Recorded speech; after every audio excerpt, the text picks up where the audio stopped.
Right guys, so today we're doing an LS430 2003 to 2006. That makes it the 6-speed variant of the 3UZ-FE VVT-i. This harness is going into an IS200, so it is plug and play. It's using a manual gearbox and it's for a right-hand drive vehicle. So let's get into it.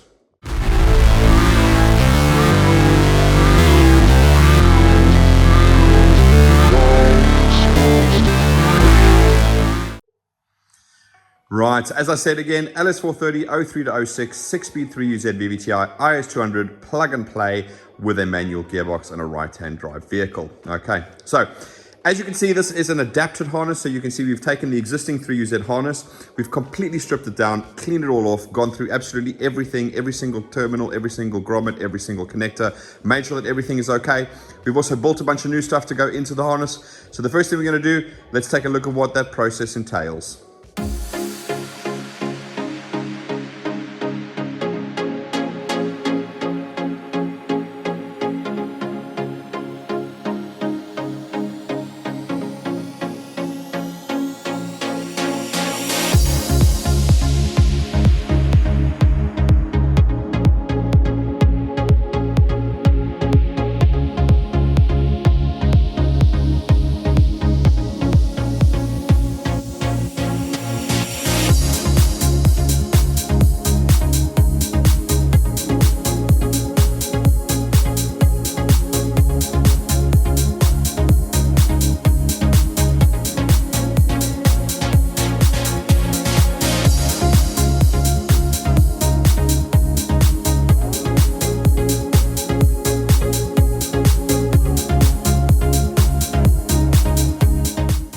Right, as you can see, we start with the original harness, completely wash it, strip everything down, check everything over, pull all the new stuff, put it all together and make it completely plug and play into the IS200.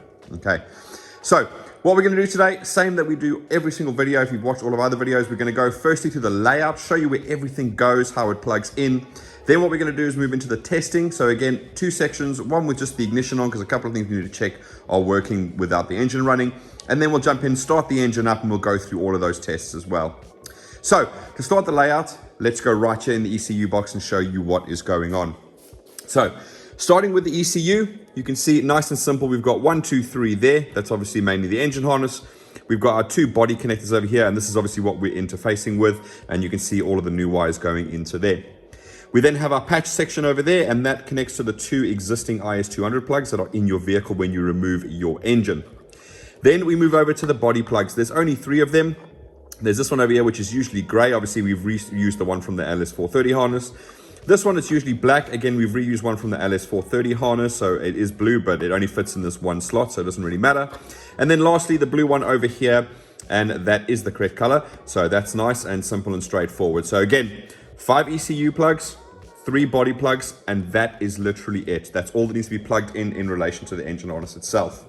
Now, the astute amongst you would notice that this ECU does not actually go all the way into this case. Perfectly fine. This is an IS200 ECU box.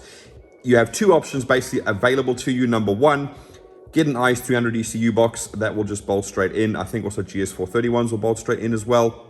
So again, completely up to you guys. You can do that option. The second option, if you don't want to go to the trouble of replacing the box, is remove the ECU. So you do have to take off these screws over here, remove these brackets. Then you'll see, as it's a 6-speed, you luckily only have 1 screw there, and you'll have 1 screw over there. Pull out the PCB, take your angle grinder, and you can grind this lip off of here. And then obviously this will slot straight down in there, no problems at all. So those are your 2 options there for fitting it. Really, really simple. Obviously one's much easier than the other if you've got an angle grinder ready. The other one is replacing the ECU box, which again is not that difficult to do.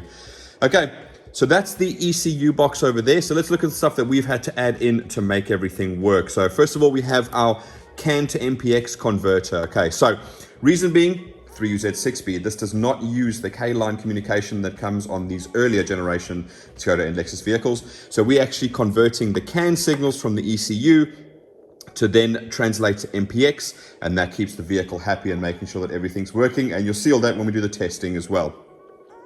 Next up, as per usual with the IS200, we need to put a stop relay. So this makes the brake switch work correctly. So if you haven't seen other videos, basically what happens is on the IS200, they only have a singular brake switch on the manuals. On the auto, they do have the double brake switch because they have cruise control, but unfortunately we cannot rely on that system because then we would limit this harness to only being able to be used on an auto IS200, and we don't want to do that. So we fit the relay, takes care of that entire problem. So this harness would work basically on either an auto or a manual IS200, no problem at all. Next up, because it is CAN based, we've had to fit an OBD2 connector over here as well to communicate with the ECU. Now, there's just no possible way at all of using the OBD2 in the vehicle itself in this particular case because we just don't have CAN high and CAN low running to there. So that's the reason why you see an OBD2 connector over here. Now, again, obviously looks a bit messy when it's in here, nothing's fitted properly. If you wait till the end, you're gonna see the photos where we actually show you exactly what it looks like once you've tucked everything away. It's really, really nice and neat. So wait for the end and you'll see that as well.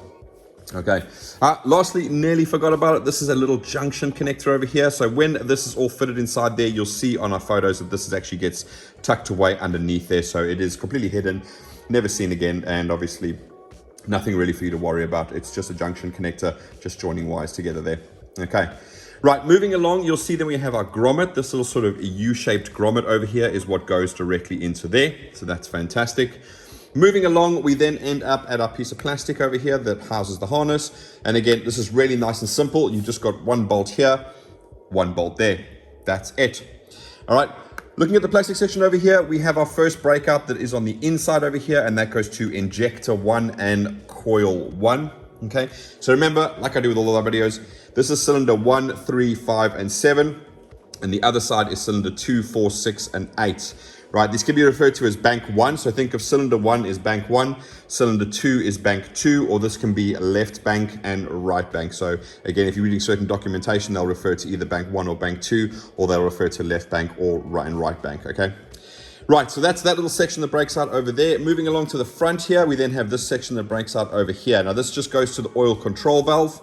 And remember, it's a 6-speed, so we don't have the TPS unit on this side over here. It's all built in one with a nice 6-pin plug over there. Moving along, you'll see this little mounting point there where you can obviously clip the harness down there to keep it out of the way, but it's going to break off just in front of that, and it's going to go to the front cam sensor. So remember, with the UZ VVT-i engine, this applies to both the 1UZ and the 3UZ VVT-i. They actually have 3 cam sensors. You've got the front one, okay, and you've got the 2 inlet ones. Remember, this is a VVT-i engine, but it's only on the inlet cams. So obviously the ECU wants to measure and see exactly what the inlet cams are doing. Obviously it's commanding, advancing, or retarding of the cam from here, and then it checks what's going on over there to make sure everything is okay. Right, moving on down, excuse my clips, they're kind of what I have and they're easy to take out because obviously I'm taking these harnesses on and off all the time. But basically there's a clip there and a clip there that can hold the harness out of the way. It's going to come down to here, and then obviously it's going to break out into 3 sections. So first is the one that we've added in, and that is the AC. So hopefully I can get that to focus.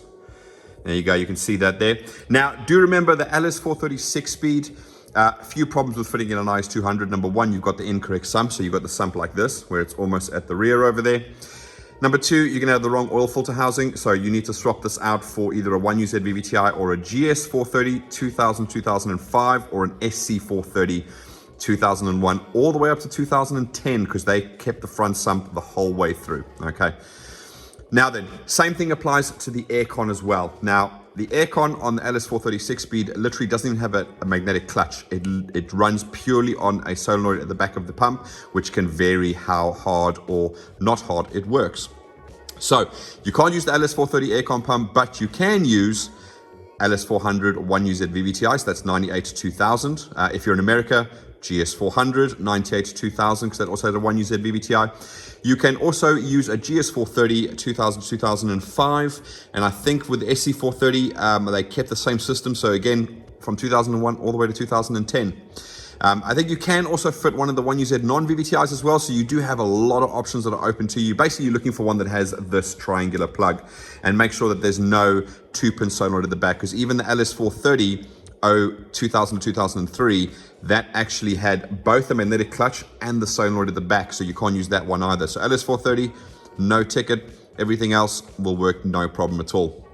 All right, the other section that's also popping out at the top over here is going to be your oil pressure switch. Now, in our case, we've got the LS430, so obviously we're using this oil filter housing, and again, this is where the oil pressure switch is over there. Your one will be facing backwards, so again, that's why it breaks up here. You can take it down through here around the back of the aircon pump and plug it in over there, no problem at all. Lastly, popping in through there, and that's going to actually make its way through there, so you can see it over there, comes down along there, and that's going to go to the crank sensor over there. All right, nice and simple. Everything here has different plugs, so you can't really plug it into the wrong place, basically. Right, so that's that section over there. So let's pop back up over here and let's start making our way around the engine. Okay, so again, you can see just a small little section where the plastic stops and a little section of harness there to move it to the next piece of plastic. And again, nice and simple, bolt there, nothing more to it. Okay, now then, this plastic section over here, the way it breaks out kind of makes everything go only in one way, but obviously we're going to go through that entire section now. So the first section you see break out over here is going to be injector 3 and coil 3, and it's also going to be the inlet cam sensor for the left bank or bank 1. Next section over here is going to be injector 5 and coil 5, and your noise filter connector over there. So again, you should have one of these gray things on the top of your engine. This is a noise filter, basically a capacitor, and it is hooked into both, I think, the coil and the injector power. And basically what it's going to do is it's going to absorb any electromagnetic interference that they generate when they are firing away. Okay. End of the plastic over here, the last section over there, and that's going to be in injector 7 and coil 7. So that is basically it. So you can see that one is for that stuff, that one is for that stuff, and that one is for that stuff. Okay, so it kind of makes it only go in one way. At the end of the plastic, it's going to make a little section at the back here. It's going to go over the fuel pulsation damper, not a fuel pressure regulator. Okay, so these are not fuel pressure regulators. The 3UZ runs naturally a deadhead system. Okay, so when you are fitting them to the IS200, you have no dramas whatsoever leaving the original pump in there. It's perfectly adequate, and you just connect the singular fuel line that came from the IS200 up to the 3UZ, and it'll run no problem at all. Obviously, if you do want to fit a fuel pressure regulator, that's absolutely fine, but you'll obviously have to modify the tank. Remember, the IS200s and the LS430s, they all ran a regulator inside the tank by the fuel pump. So therefore, if you fit a secondary fuel pressure regulator, you have to disable that one that's in the tank. There's plenty of guides online on how to do that, where guys with the IS200 have turboed their vehicles and they fit a fuel pressure regulator. Okay. Right, moving to there, then we then have the plastic that runs across the back of the engine here. So really nice, simple, and straightforward. There's only two places that it's being held on. There's one bolt over there, and there's another bolt over there. That's it, super simple, okay? Now then, moving to here, and you'll see we have our breakout section, which goes on the bottom over there, okay? This little section here that breaks out goes to the earth strap, okay? So that bolts to the cylinder head there. Now, if you've got a 3UZ, you won't have these bolts in there, okay? You've only got that one because that's where the 3UZ bolted to. This is actually for the 1UZ VVT-i, and this is just an open one. It doesn't get used on either of the engines, okay? So that's your earth strap over there. Next up is going to be your Lambda sensor, and that's going to pop down through there, and then hopefully you can see, but you can see the connector down there. I'm just using the water block cock to hold it away there. So brings on to my next point, which is there is a metal bracket that goes there that hides this plug from your exhaust manifold. Please make sure that that is fitted.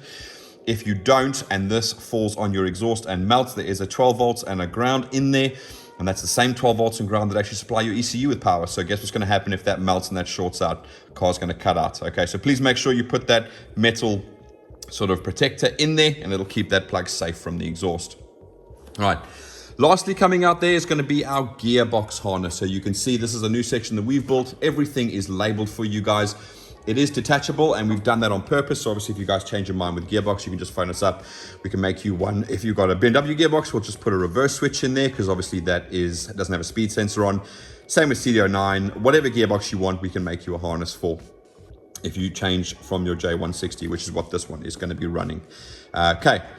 Right, so that's that section over there, which then brings me on to this section over here. So this is what we call the sub harness that goes underneath the inlet manifold. All right, plugs in at the top over here, and what you'll notice is, unlike the other variations, the 5-speed variations, this actually has 2 wires for each knock sensor, and that's because the 3UZ 6-speed comes with wideband knock sensors as standard. So that's another upgrade over the normal 5-speed variation. Okay, so that's your 2 knock sensors there, and that's your starter motor. Now, obviously, it comes down into this frame over here, which bolts onto the starter motor. So what we're going to do now, let's take a look inside there and see what that looks like. So, as you can see on the overview shot, you can see where everything goes on there. You can see the wideband knock sensors over there, and obviously you can see the starter motor. Now, as you can see, the harness goes down, plugs into the starter motor. Then it goes over to knock 1. So knock 1 will be the left bank, or if you're sitting in the driver's seat, the left bank. And knock 2 is on the other side, and that'll be the driver's side, in this particular case on a right-hand drive vehicle. Okay, you can see the plugs do 2 different colors as well. All right, so let's get back to the harness over here. So again, that's that section over there, nice and easy. You're obviously going to pull the intake off to put all of that back in again. And while I'm here, I'm just going to jump ahead a little bit, but you'll see that there is an ACIS system in this car. Basically, all the VVT-Is have it, 1UZ and 3UZ VVT-i. It's called Acoustic Control Induction System. It's a variable intake runner length, so it gives you short runner lengths when you need them. It gives you long runner lengths when you need them. Obviously, long runner lengths create better torque. Shorter runner lengths create better horsepower. Ask people with throttle bodies. Okay, so basically, while this is off, if you follow that down, and you'll see the harness runs over there on your standard vehicle underneath, and you'll see a little solenoid that's attached to that big black canister. That's a vacuum canister. So it is actually attached to the inlet manifold, and it does store vacuum in there so you can operate that ACI system. So you can even test it with the engine not running. Now, what you want to do basically is, I'm actually just going to scoot around here because we've got to go here anyway now. But if you take a look at your harness over here, you'll see you've got a black wire and you've got a blue with a white tracer. Black is 12 volts, blue with a white tracer is ground. So in this case, black is 12 volts, white is ground. Don't work on colors. Just check this plug against your one and make sure that's correct. What you can do is take a battery on the floor, just supply 12 volts and ground. If you've got a fuse, put like a 5 amp fuse in there, and you want to hear that solenoid click. If you don't hear it click, now's the time to replace it because you've already got the inlet manifold off and you don't want to have to do that job again, especially when it's in the vehicle. Although these can come off in 10-15 minutes if you know exactly what you're doing. It's not ideal to have to do that when you already had the engine apart and you were putting the starter and knock harness back in. Okay, right, so moving along there, harness is going to carry on along here, and we're going to have another breakout down here. So again, it's another earth strap over there. So you can see the 10mm bolt over there. Okay, again, this is for a 1UZ, so you won't have a bolt in here on a 3UZ engine. But that's the second earth strap, nice and simple, just bolts directly to there. Also coming out here, we then have our accelerator pedal harness. Okay, so as you guys are aware, the 3UZ is a full drive-by-wire system. There's no accelerator pedal, accelerator cable at all. So obviously we have to fit an accelerator pedal. So these are the ones we usually send out. They are relatively easy to use as opposed to like the GS and the LS430 ones. There's a lot of adjustment that needs to be done with those. These are really nice. They're a completely intact unit. You don't need to mess around with making sure that the accelerator pedal can't go out of range, etc., etc. So that's why we supply these with our harnesses if you guys require. Okay. Moving along from there, we're going to get to the end of the plastic and we're going to start on the right bank now. So first of all, we're going to break out right here to go to injector 8 and coil 8. Nice and simple. Harness is going to move along there and we're going to break out to go to our ACIS vacuum solenoid valve plug over there. And obviously injector 6 and coil 6.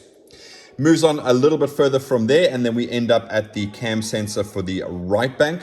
We also break out here for the injector 4, coil 4, and our noise filter on the right bank comes out over here as well. Okay, what you'll notice is there's some bolt holes there on the fuel rail, and I've sort of given you a demonstration of what you could do there. Nice little P-clamp on there, keep it all together, no problem at all. Obviously, I don't put it on here because I want to get access so I can show you guys where everything is. Obviously, if the harness goes up there, it sort of blocks everything so you can't see. But that's just to give you an idea of what you can do to keep everything nice and tucked against the engine over there. Right, once we move away from that breakout, we're going to end up at the front over here, and we're going to break out to the coolant temperature sensor. Single 2-wire coolant temperature sensor. Also a good time to replace them. They're incredibly cheap. You can literally find them from your local motor factors or whatever, or from Toyota. And again, might as well replace it, especially if the engine is, even in this case, 03 to 06. It's quite an old engine. It's probably never been replaced. Okay, also going to break out for injector 2 and coil 2. Okay, we are also going to break out for the oil control valve on the right bank over here. And then also the throttle motor, okay, or the throttle body if you want to call it that. So again, nice 6-pin plug. Everything is inside there, both your TPS and your drive-by-wire motor wires as well. Also coming out here, we're then going to break out and we're going to go to our mass airflow sensor over there, okay. So Little tip for you guys with the 3UZs and the 1UZ VVT-Is, these can change, and they can even change between like a GS and SC and an LS430. Best thing you can always do is to take your ECU with its part number, stick it into Toyota DIY. Calvin's made loads of videos to show you guys how to use that. Stick the ECU part number in, it'll bring up your vehicle, and basically from there you can go to the airbox section, because that's where the mass airflow sensor is, and from there it'll tell you the correct part number for your mass airflow sensor. Okay, make sure you get the correct one for your ECU. So remember, with these things, the engines are the same, but what you want to do is you want to keep the electronics the same. So whatever mass airflow sensor works with your ECU, make sure that you have that correct one. Okay. Right, so from there, it then comes down over here, and you'll see we have a little breakout section at the bottom here. We've got our Lambda sensor, so again, the main one. Now remember, we're not using the secondary ones. They are mapped out of the ECU, so all these ECUs are remapped to make them work in a manual application. Also coming out here, we have our alternator plug. So you see I fitted a 6-speed alternator with the 4-pin plug on here, not the 3-pin one that you would usually see on the 5-speed models, okay?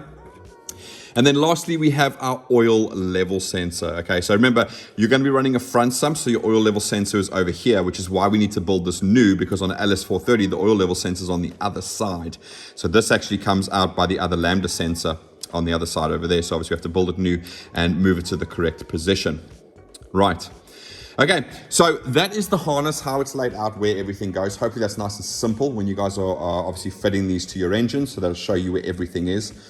Other things that you need to connect are going to be your alternator cable. So this is the one that just bolts onto the alternator, and it basically is the main 12-volt supply for your alternator. Now that one normally goes down, it runs along the subframe, and you're going to bring it up, and it is going to go into this fuse box over here. Okay, you can see the little bolt over there that bolts it down to there.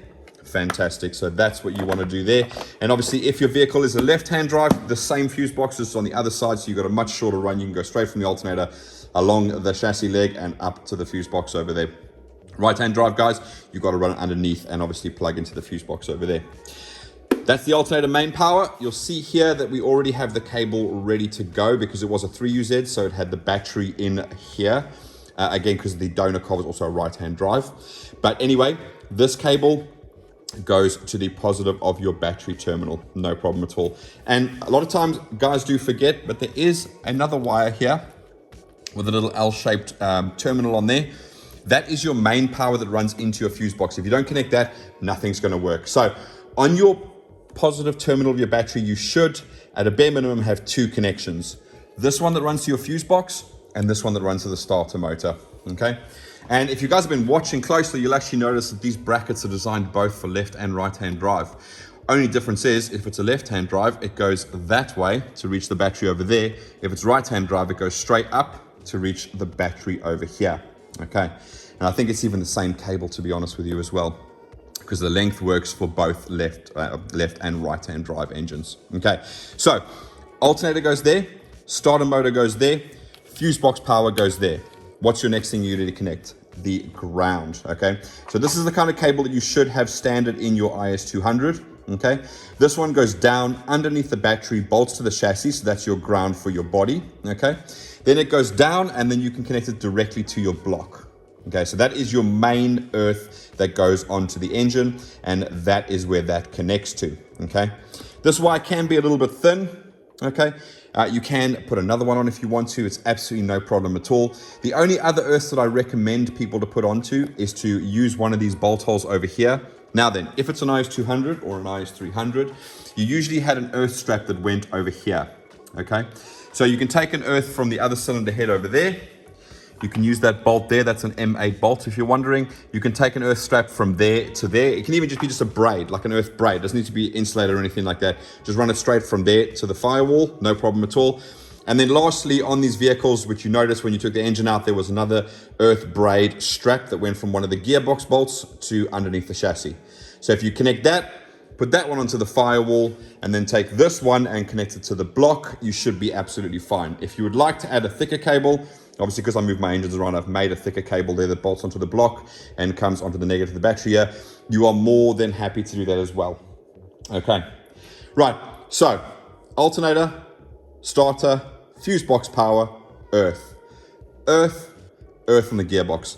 Those are the only extra things that you guys need to do. The actual engine harness itself is going to plug straight in. You're going to pull the accelerator pedal harness inside the vehicle, mount your pedal. Now again, these are not a straight bolt in. They do need to have some sort of bracket made, but if you go onto the IS200, IS300 Altezza 1UZ, 3UZ swap page, there's a bunch of guys there that have actually made brackets. I think both here and in the States as well. So if you ever need something like that, just jump on there, quickly search those posts and you should find that information.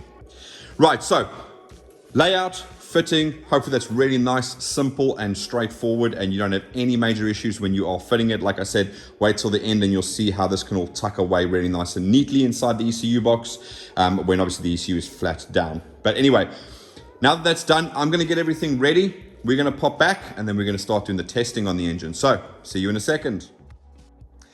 Right guys, so we are back now for the testing of the engine harness, and as I said, it's going to be of two sections, one with the ignition on and one with the engine running. So first thing I'm going to do is we're going to go through the entire list. We'll jump straight into the ignition testing, and then obviously we'll do the running tests after that. So what are we looking for today?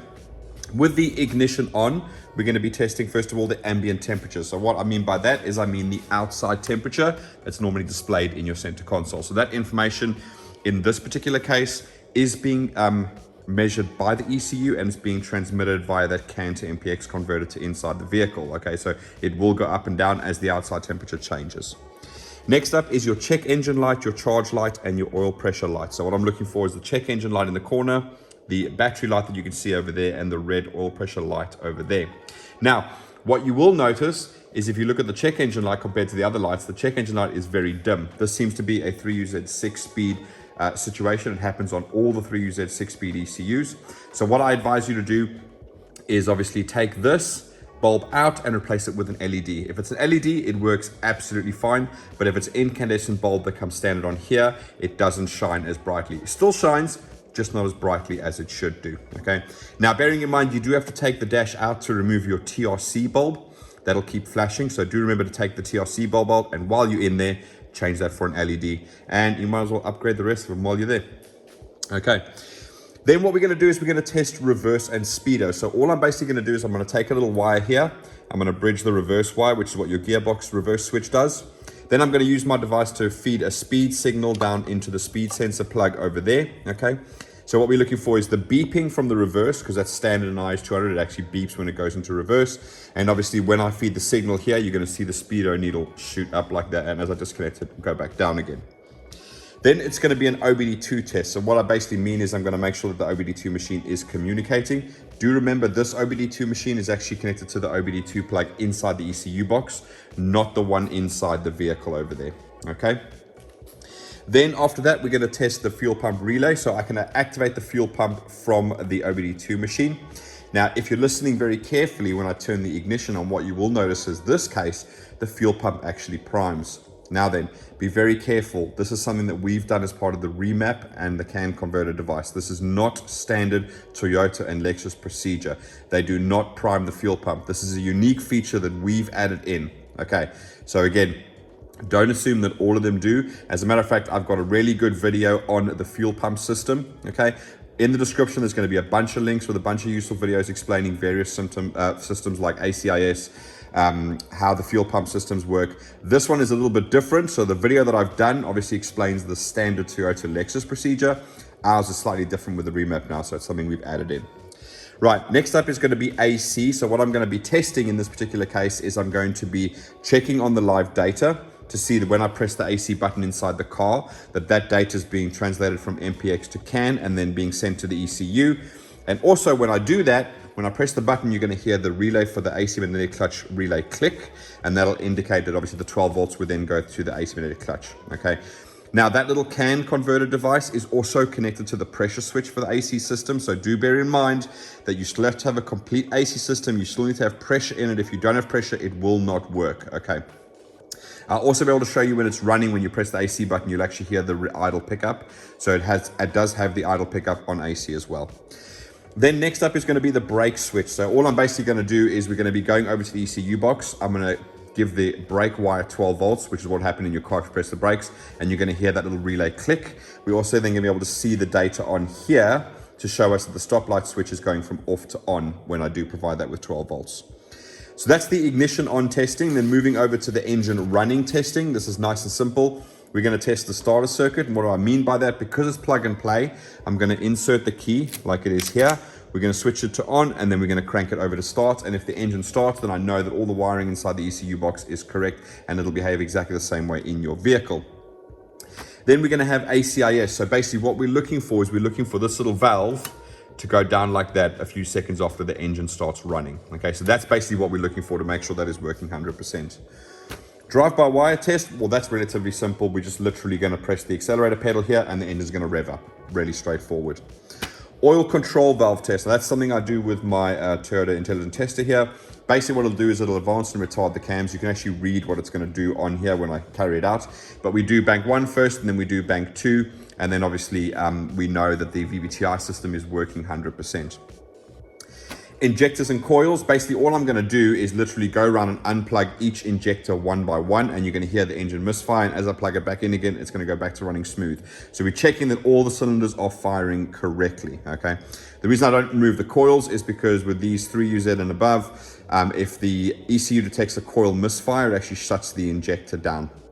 So obviously if I removed each coil one by one, I'd eventually kill the engine because it'd be running on 7, 6, 5, 4, 3, 2, 1 cylinder.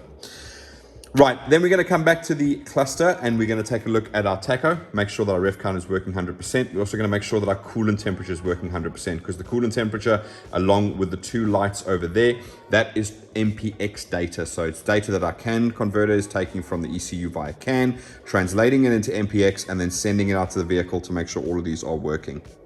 Okay.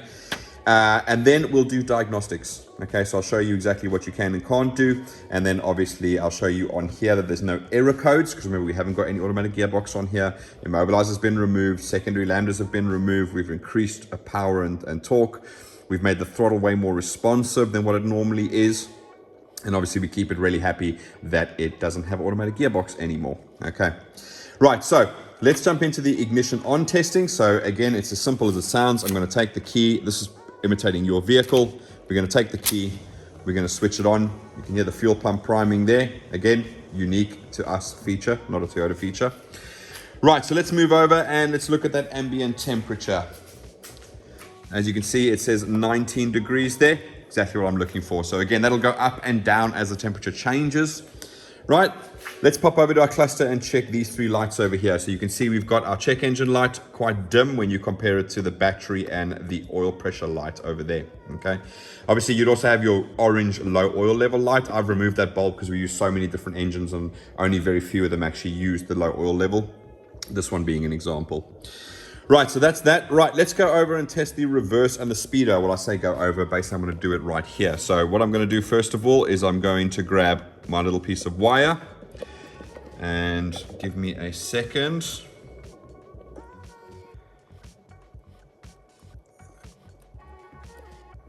Push that in there. Okay, and I'm going to show you exactly what I'm doing, which is what your reverse switch in your gearbox would do. I'm just going to, there you go. Just going to bridge that over there, and you can hear the annoying beep for the reverse. So super happy with that. We know everything works over there. Let's move over to the speedo now. So again, with both of these tests, the reason that I do actually put these wires into the terminals is because then I am confirming that all the crimps, both in these terminals and in the ECU box and all the way to the vehicle, everything is 100%. So when it reaches you, it should all work 100%. Okay. So little tip for you guys, but on these speed sensors, the 3 wire ones, they're actually a 12 volt sensor.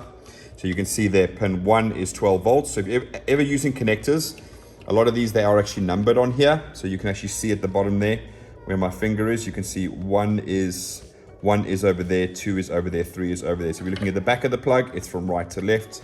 If you're looking at the front of the plug, it's from left to right. Okay, so let's get this thing fired up. So again, I'm just going to connect the positive and the negative together and hold the button down so I can put it into the test mode. Right, so you can see there, now I know that my 12 volts and my ground are 100% because I can see the LED flashing over there. So next thing I want to do now is I'm going to show you guys at the same time. But there you go. As I give that a signal, you'll see the speedo is there working 100%. Fantastic. Okay, so we'll get that all removed out of there now. Right, little tip for you guys when you are putting it in your vehicle. Again, this would apply for a J160, R154, W58. They all have this sort of 3-wire sensor at the back over here. If you get it all in your vehicle and it's not working, you've obviously seen it working here, so I know that everything should be 100% correct. Before you do anything, what I would advise you to do basically is get underneath the vehicle, take the speed sensor out, tape the actual gear on the speed sensor to your drill, get your mate to sit inside, put the ignition on and spin the drill. If you get speed coming through, then clearly the problem's in the gearbox. If you don't get speed coming through, then I would more than likely say there's a problem with the speed sensor. So it's a nice, quick, easy way just to determine exactly where the problem is before you even start buying any parts at all. Okay. Right, so that's reverse and speedo. So let's go over to our OBD2 machine here. And basically all we want to do is make sure that we are connected. And as you can see there, I've got engine coolant temperature 51 degrees, ambient 20, and then stoplight switch and AC signal off. So we definitely are communicating with the car itself. Okay, which brings me neatly on to my next test, which is going to be fuel pump relay. So I'm just going to go into active test over here. And what I'm going to do is I'm going to go to fuel pump. So let me get the camera angle here correctly. Right, and let's go into that. Now you did hear the fuel pump prime, so I'm pretty happy that it does work. But if I press the button here,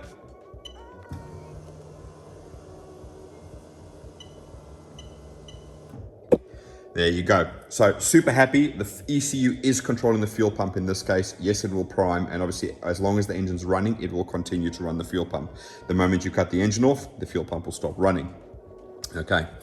Right then, that is the fuel pump relay. So let's go over to the AC. So obviously you can see I've got limited information here. It's what we're going to need to test for now. But we are looking at the AC signal over there. So what I want to basically do is I want to come over here. I want to press the AC button. You can probably actually hear the relay clicking already there.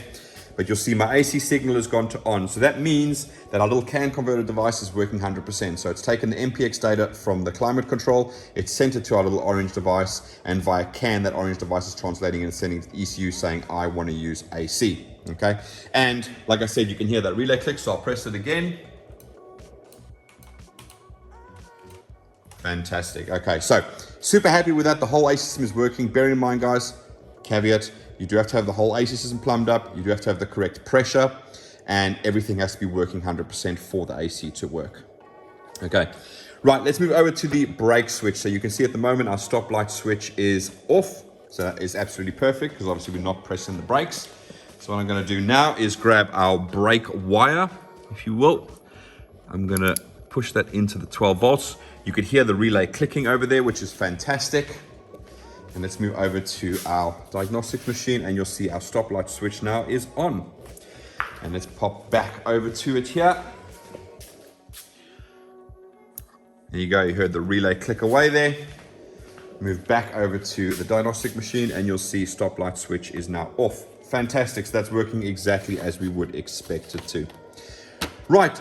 That is pretty much all the testing we're going to be doing with the ignition on. We do have some coolant temperature, so we can probably, I'll only be a minute and we'll come straight back in and we will be testing stuff with the engine running.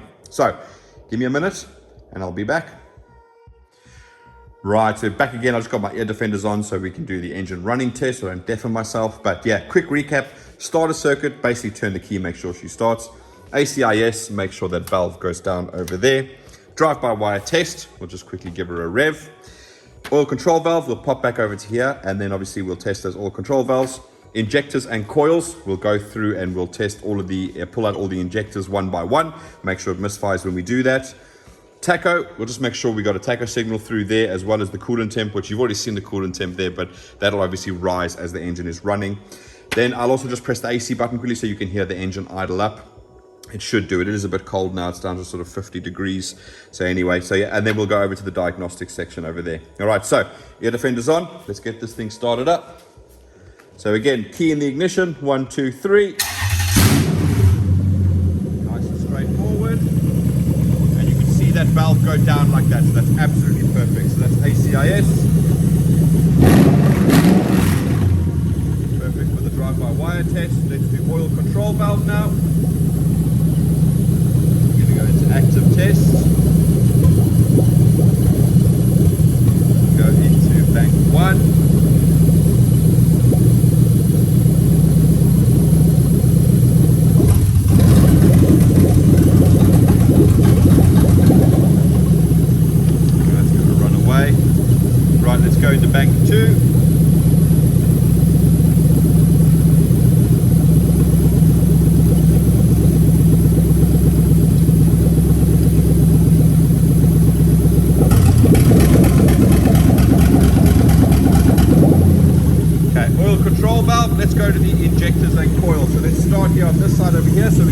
Injector 8,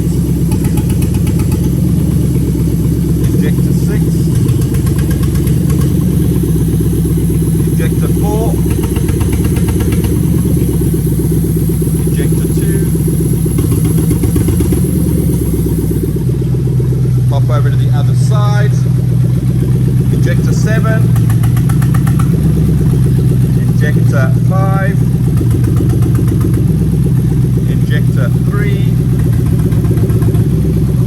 and let's quickly do Injector 1.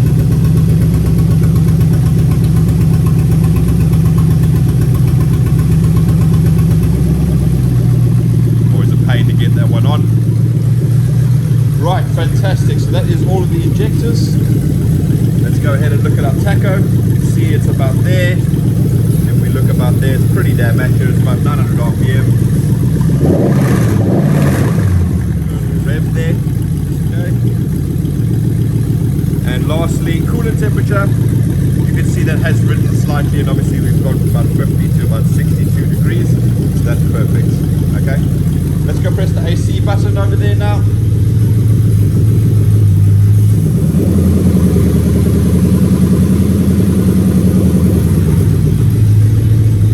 Go. I'm going to quickly turn that off.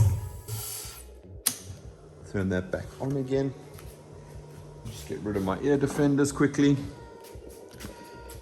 Fantastic. Okay, so now we're going to do diagnostics. So let's get into diagnostic trouble codes over there so long in the meantime. Right, so diagnostics. Two things. Number one, you need to use the OBD2 port in the ECU box, not the one in the car. If you do the one in the car, yes, you can talk to all the other systems like ABS and all of that type of jazz. No problem at all, but you're not going to be talking to the engine ECU. Okay, that's the first thing. Number two, you're going to need to use a machine like this. You can't do the old-fashioned way of bridging, you know, TC and E1 or TC and ground and getting the check engine light to flash. Unfortunately, after 3UZ, that kind of disappeared, except for Japanese models for some reason. Okay, so you have to have one of these, but with one of these you can have the little sort of dongle ones over there, and it is a CAN based system for the 3UZ 6-speed if you want to know exactly how they communicate. Okay, right, so first of all, obviously you've seen the engine running. You can see we've got absolutely zero diagnostic codes, so we have nothing for the gearbox, we've got nothing for the secondary Lambda, we've got no codes whatsoever, and she runs absolutely smooth. Hopefully you saw on the check engine light did go off when the engine was running. So the check engine light is operating exactly as you would expect it to. Okay, so if the check engine light comes on, then obviously there is an issue that needs to be rectified. Okay. In terms of diagnostics, there still is one thing that you can do though. Okay. Now what you can do with diagnostics and bridging those two pins, now we have connected everything up. Okay, so the OBD2 connector in the ECU box has TC, for trouble codes, as well as the TC in your vehicles. They're all connected together, so it doesn't matter where you bridge the terminals, whether it's inside there, whether it's at the OBD2 plug in the engine bay, or if you have a previous or prior 2001 model, you also have a diagnostic port here in the front of your engine bay. And you'll see in here that you do have E1, which is over there, and TC over there. Now then, the reason you might want to do that is obviously for checking timing, okay? So if you've got a timing light that works by just being around the core of cylinder 1, which is over here, absolutely fine. Otherwise, you can pull the coil out, plug in an old spark plug lead into there, and put your clamp around there, okay? If you look down on the crank pulley, and if you actually go back in the video when I was down here, you saw I had a really nice white mark over there. See if I can find it again. Ah, there you go, it's nice and neat.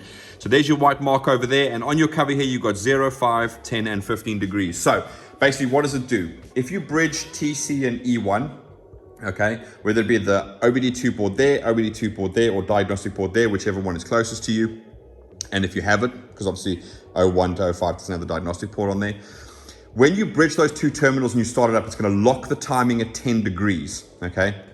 So if you have a suspicion that your timing is slightly out, this is your point where you can check it. Just grab a timing light, bridge those terminals over there, start the engine up, and your little white mark over there should be dead on 10 degrees, and that includes when you rev it up as well, okay? Which brings me on to my next point. Please make sure if you do that, that you then remove that bridge that you've put, whether it's inside the car, in the ECU box, or in that one. Remove that bridge, because then you're going to lock the timing at 10 degrees. And if you drive around with this engine with the timing locked at 10 degrees, you're going to see how underpowered a V8 can be. Okay, so please make sure 110%, if you are checking the timing, check the timing, and the next thing you're gonna do is you're gonna walk over and you're gonna pull that bridge out. All right, otherwise you're gonna have a bad time. Okay, but that is pretty much it, guys. We've gone through the whole testing procedure as we normally do. Everything is working spot on as we expected it to, so that is fantastic news. All we gotta do now, get this all boxed up, get off to the customer so he can get in his vehicle and he can start driving around. If you guys have any questions about any of this, please feel free to comment down below. You can also get hold of us on our Facebook page. We also have email info@phoenixenginemanagement.com.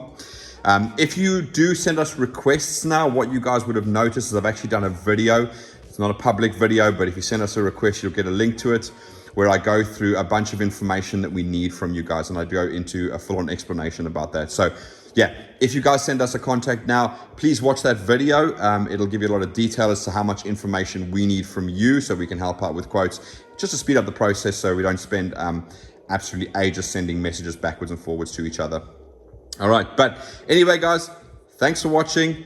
Again, if you have any questions, comment down below, or you can send us a request online and we'll get back to you as soon as we possibly can. But thanks for watching, guys. See you again soon. Bye-bye.